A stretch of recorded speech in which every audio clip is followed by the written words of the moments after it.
Let me give you a really quick understanding of emotions. And the reason I'm getting into this, right, this is why it had to flow, because I had to measure where people are at in different ways. I'm going to give you a quick understanding of what emotions are. What emotions are, in my opinion, is simply, so think about your dashboard, okay?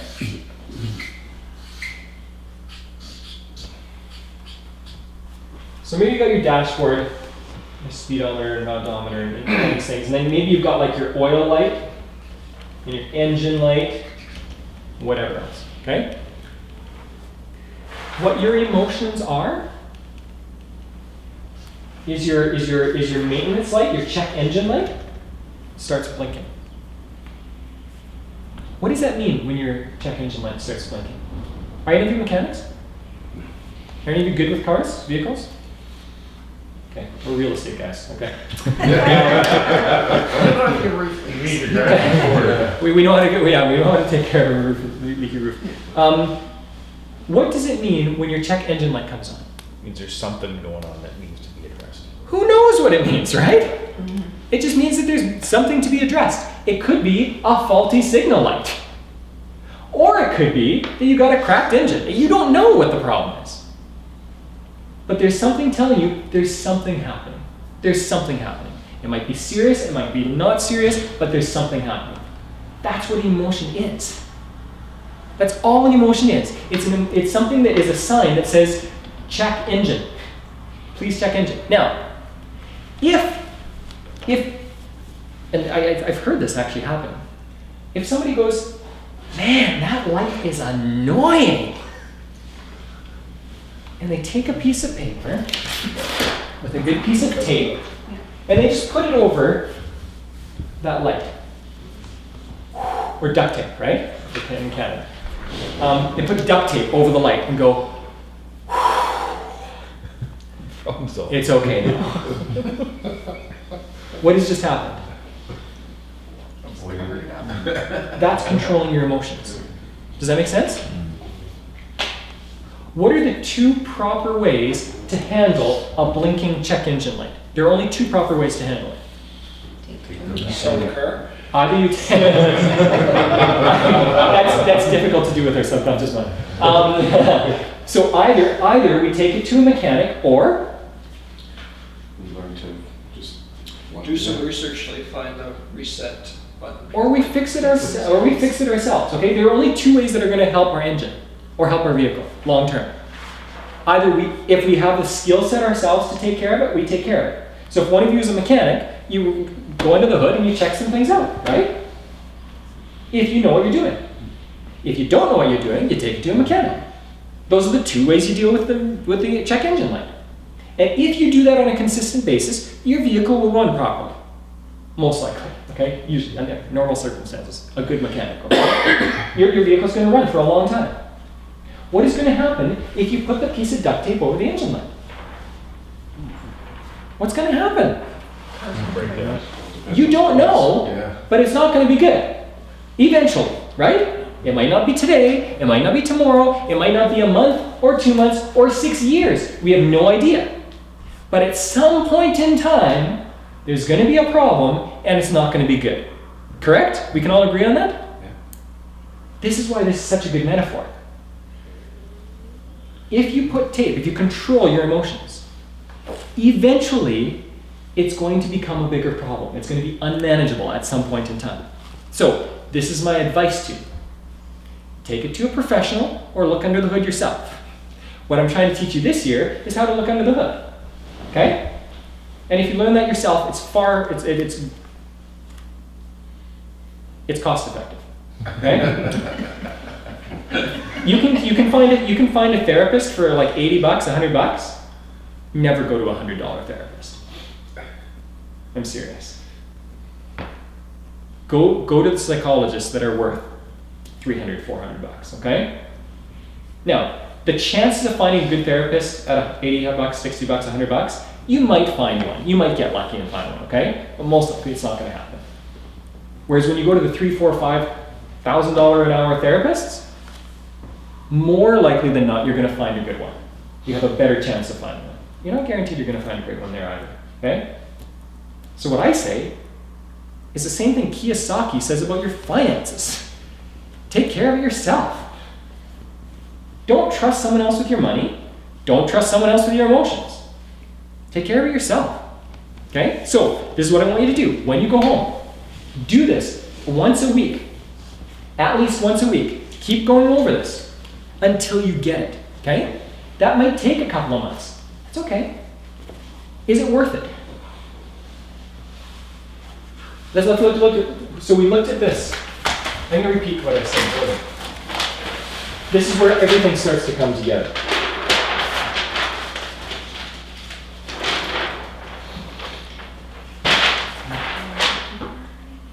Failures focus on, successful people focus on, what do you want? Do you want to avoid the method or do you want the results? Results. That's what we all want, right? And I believe that fully. So this is what we're doing. We're focusing on the results. How do you get to the result? We got to deal with the emotions. Because if we figure out this piece to the puzzle. This is why it's so frustrating. Why isn't everyone in the world successful? Why isn't everyone in the world successful? Because they don't know any better. And very few people do. There are very few people like Bob Proctor who have kind of stumbled on this and then explored it. Because that's what happened to him. He stumbled upon it and then explored it. For me, I was more intentional, but I don't have 50 years of experience with it. He's got advantages over me, okay? Great advantages over me. I was intentional about it. But there are very few people who understand this stuff and are giving it to people in a way that makes sense. Everyone talks about your why, right? Everyone in business, everyone in real estate, everyone in finances talks about your why. Why isn't everyone in finance successful? You've got to understand it on some level, okay? So have I beaten this dead horse enough? Just started. I don't know if it's possible to overemphasize this. Take time to get to know this part of yourself, okay? It's okay. If you're not there right now, that's fine. That's not a problem. But take the time to do it. Be gentle with yourself until you get there. Make sure you're in a safe place, either with another person or with yourself. The why exercise works really well if you have a safe person to do it with, and somebody else is asking you why. Because when that happens, you're able to get through some things. And there's a safe person going, hey, you can do this. You know that. Okay? Any other questions about why exercise? We spent more time on it than I was originally planning for, and that's okay. When I was going through it, and I know you want to move on, but when I was going through it, I felt like I was getting less clarity on my why. Okay. I was getting clarity on some other things. I think there was some other stuff that was kind of coming up, Yeah. but it wasn't around why do I want to be financially free, for example. Okay. Or maybe it was, I don't know, it didn't seem like it was going the direction, maybe I'm answering my own question here, right? Maybe it was going in a different direction than I had anticipated going. Every time I've done this and it's hit me in a deep way, it's gone in a different direction than I thought. Because all of a sudden I was like thinking about childhood, or I was thinking about some other thing, and it was really emotionally impactful. But what I was discovering is what is actually motivating me. Deep down, what I was discovering is what's actually motivating me. Yeah, And as soon as you discover that, you can use it to your advantage. Listen, I've had people who are really successful, and as I talk about this with them, they say I was motivated by this experience of abuse in my childhood. It doesn't always have to be like flowers and roses or flowers and rainbows, right? That motivated them. Great, let it motivate you. Not to mean kill everyone. Let it motivate you to make the world a better place. But if it's motivating you, it's okay. Discover that and work with it. Okay. Okay. So Joseph, one question that Joseph asked me is like, Mark, this is backwards. He didn't say this, okay? He said it in a very. He was like, this doesn't really. Am I getting this correctly? Okay. So he said it in a great way. But really, I mean, it was like, come on, this doesn't make any sense. okay? It was actually just get the end of it, part of it easier, I thought, than the beginning part of it. So I was Yeah. kind of working backwards, and I was asking, does this make sense? Mhm. Why did I get the end part a little quicker Mhm. the first time? And really, I go like, yeah, that makes sense. We're covering why before you even really gone into your goals, right? How do we even know why we're doing our goals if we don't know our goals? That's kind of mixed up.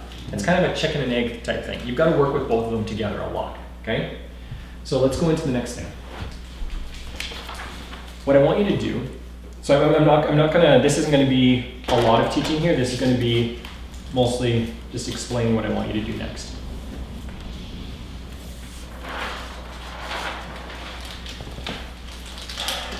What I want you to do is start putting ideas on paper. So Andrew, I want to talk with you before you get into the exercise, okay? Because you might not be doing it at all. We'll see. But for everyone else, what I want you to do is I want you to, on your piece of paper, I want you to write down 30 wants. 30 things you want. And you can if it's difficult to come up with 30, it should be difficult to come up with 30. But this is what I want you to focus on. I want you to focus on things that you want to have, things that you want to be, things that you want to do. Those 3 areas. Things that you want to have, things that you want to be, things that you want to do. 30 items.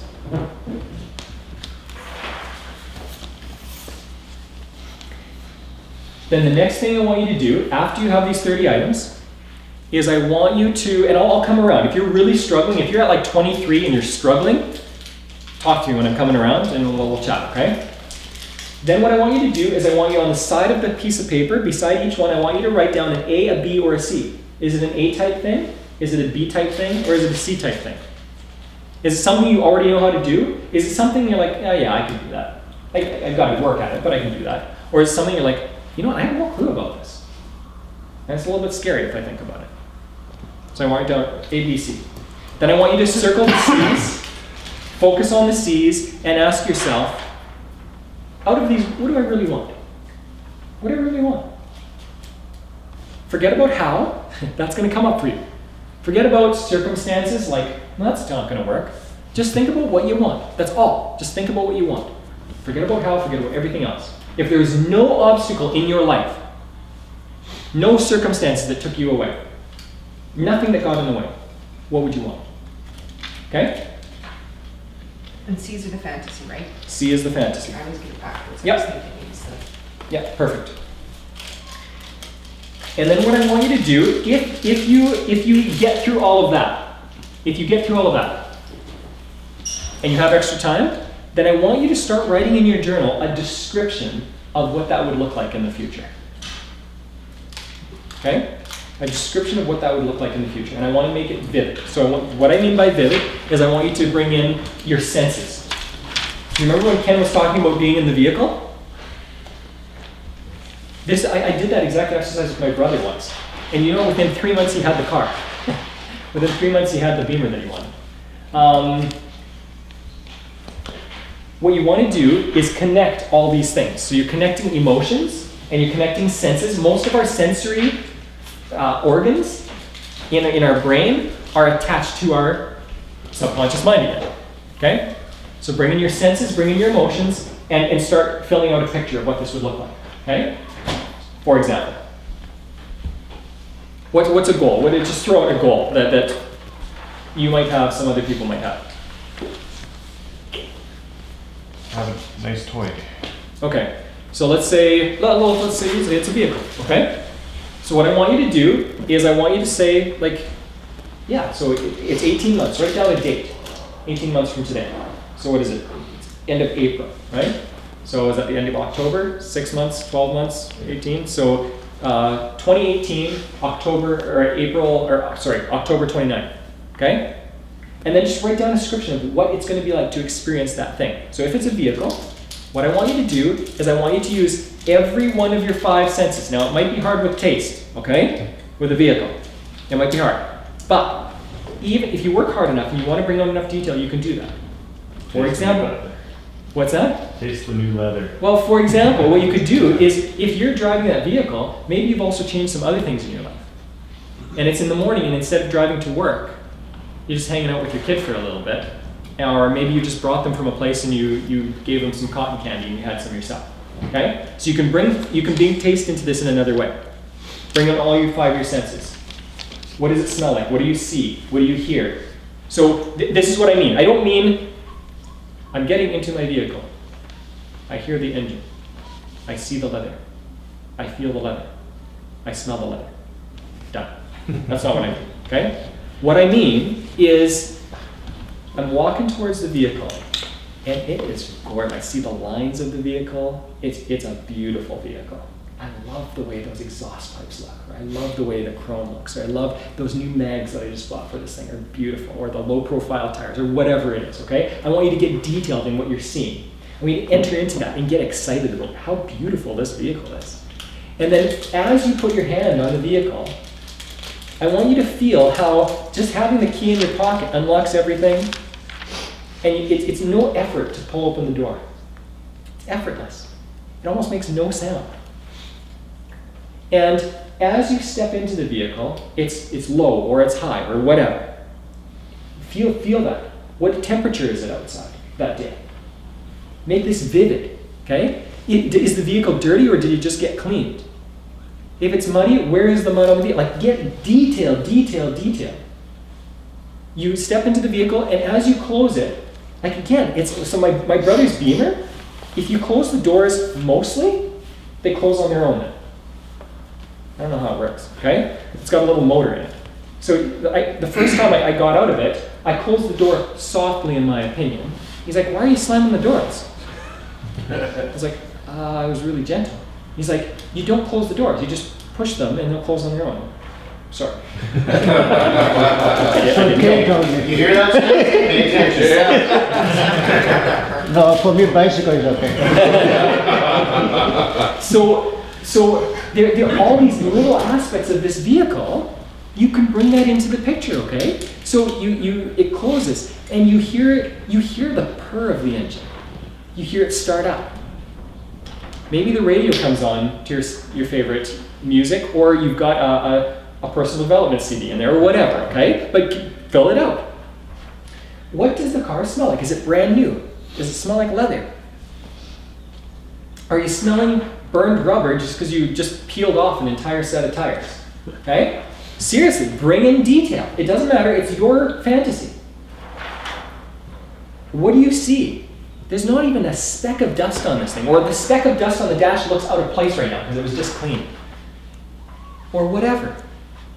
How does the lumbar support feel in the car? How does it hug you? How do the seats, the sport seats feel? Whatever it is, okay? Enter every detail of that car. See the wrinkles in the leather. Everything, okay? The more detailed it becomes, the more you enter this part of your brain. And do you know what happens? This part of your brain does not know the difference between fantasy or reality. So the more you are able to enter that part of your brain, the more you actually act as if it's true because you believe it's true. Like the bear or the man in the Wookiee suit. I'm going to give you another study from Psychocybernetics. Like I said, I'll talk about this book, reference it all the time. This has been actually done a lot of times since that book. So, study done in a bunch of US colleges. 3 groups of students, okay? They take this large group of students, they break them into 3 groups, and they get all 3 groups to shoot shots from the foul line, basketball, okay? They throw foul shots. And they measure the percentage that this group gets in, and the percentage that this group gets in, and the percentage that this group gets in. And then they separate the groups, and they tell the first group, we want you to practice shooting from the foul line for 10 minutes every day for the next 30 days. They take the second group, and they say, we don't want you to do anything. Don't even think about a basketball, okay? And they take the third group and say, we don't want you to touch a basketball. What we want you to do is find a quiet place in your dorm or in the gym or something, and we want you to close your eyes and visualize practicing for 10 minutes shooting hoops. And if you make a mistake, adjust your shot in your mind, in your imagination, until you start syncing it better. Okay? Adjust whatever you need to adjust. They take for 30 days, 10 minutes a day. They take these 3 groups of students, they bring them back after 30 days. Guess what the percent, I might be off with the percentages a bit, but this is going to be basically accurate, okay? So they take the first group back, guess, and they test them again. Guess how much their foul shots improved by? What percentage? 50. A little bit less. It was 24%. This is over 30 days, 10 minutes a day of practice. Their percentage increased by 24%, okay? Guess what percentage the second group improved by? 0%, okay? Guess what percentage the third group improved by? 60. The first group improved by 24%, the third group improved by 23%. 76. The same percentage, basically. Same percentage. They didn't touch a basketball. And this is seen in a lot of sports. This is used in sports psychology all the time. Of visualizing without doing it. I think I shared this at the Calgary event with long jump with me, right? I didn't train for long jump in high school. I visualized. And I won medals provincially. Not because I'm a great athlete, because I visualized. Your mind is extremely powerful.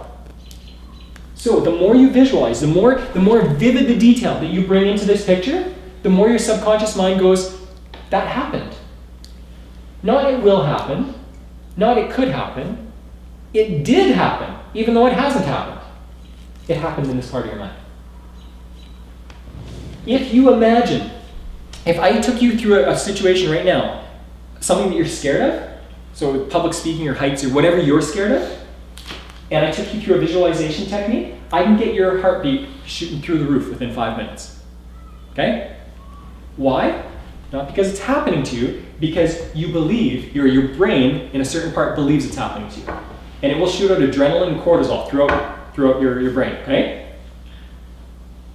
And in the same way, if you start visualizing with detail the thing that you want, and you add in all that emotion and all the senses, your brain will start shooting other chemicals through your body that calm you and relax you and excite you to move towards that. It doesn't matter if it's real or not. You create future memories for yourself. Okay? It'd be the same as if this. So I'll give you this example. I give this to people often. If you were able today to step into the future 18 months from today, okay? So you get into your time machine, and the time machine goes bzzz and does the dial thing or whatever it does, and it shoots off into October 30th, 2018. And October 30th, 2018, you get out of the time machine and you see a day of your life, and you are ridiculously successful in the ways you want to be successful. Maybe you've got lots of properties, maybe you've built a business, whatever, okay? If you were able to experience that, and then somebody said, okay, you got to get back into the time machine again, and you went back into the time machine and you went back to today, would it change what you do today and what you do tomorrow? What actions you take? Absolutely it would. Why would it change? Because you tasted it. Because You've seen it. because success is certain for you. You know it will happen. You've seen it in a very unique way, right? Now, that's what you're doing with this. And the beauty is that this part of your brain doesn't know the difference. It doesn't know the difference as if you really stepped into a time machine or if you've never been in a time machine. It doesn't know the difference. So I want you guys to open yourselves up to this right now, okay? This sounds weird. This sounds weird. I want you to go to anyone who's extremely successful in any industry that you know and ask them if they visualize. My guess is that it will be difficult to find somebody who does not visualize, that's at a certain level of success. Every NHL player visualizes. Every Olympian visualizes. Every top pick your field person visualizes. It's the way it works. Even if they don't understand what they're doing. So you might say, do you visualize? And they go, no, I don't visualize. And you go, so like, do you ever picture yourself in as a bestseller, as a New York Times bestseller? Like, oh yeah, all the time. I do that. Okay? If you ask a couple questions, you'll find out that they do it. Any questions about this? Okay. So what was the A stands for what and B and C? C is for fantasy. Well, A, B, C as the goals that we were talking about. So A-type goals are the ones that you've already done. I already bought the Pontiac, right? B-type goals are the ones you know how to do. Increase your sales by 5% this year. Lose 3 pounds over the next 4 months. Okay? That's something you can do. Everyone knows how to do that, right? Become more physically fit, whatever.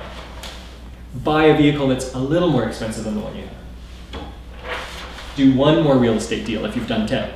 Okay? C-type goals are the ones that are the fantasy. Okay? So here's your instructions one last time. You're going to find a place and you're going to start just focusing on your wants. I want a list.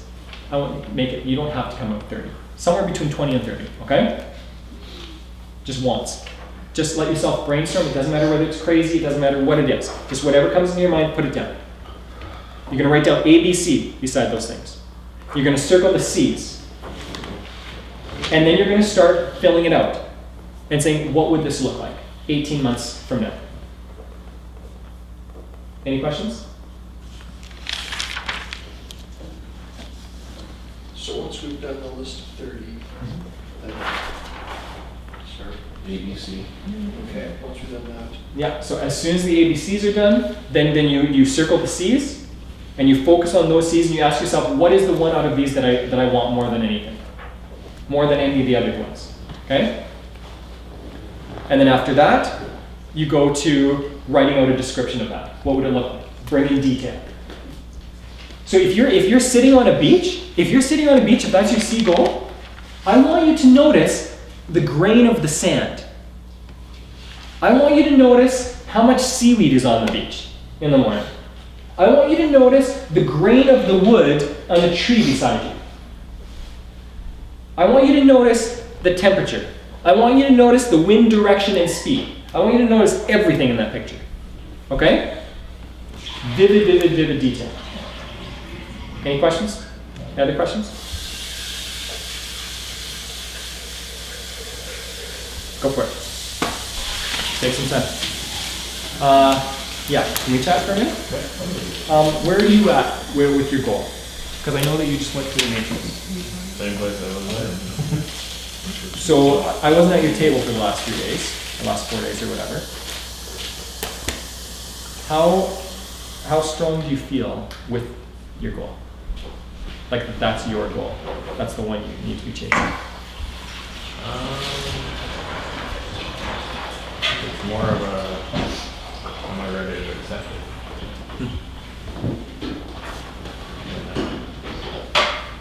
So it's the right one. I think so. Okay. But it's kind of difficult to say, is it the right one for now? Okay. So I'll give you an option of 2 things. Okay. One is you could just take that and fill out the description of that one, or find out one for the next 12 to 18 months. So the one that is right now. Does that make sense? Yeah, that's where I'm struggling. Okay. Yeah. And that's what I stood up to ask that time, and then they just looked like that Okay, one. different. Yeah. But that one doesn't exactly bring in any of the other goals. that I think are- It's because it's far in the future. It's doing some other things. Okay. It's so far out there. Yeah. So what I would suggest is do the same exercise as everyone, but do it for 12 to 18 months. Okay. Where are you at? What are you doing? Which country are you living in? All that stuff. Okay.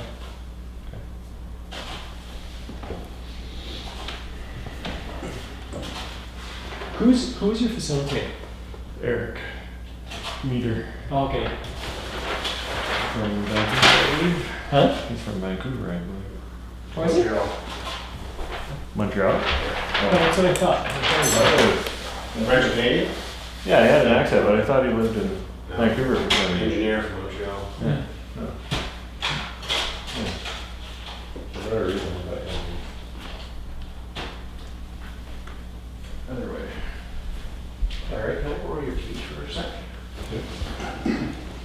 Just go to a chair. See how it happens. Rip it up. Yeah. All right. Yeah. Just to get back against pools. Yeah, that's right. As long as it can make it to Guelph tomorrow. That's one of my wants, let me get that over with.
See you.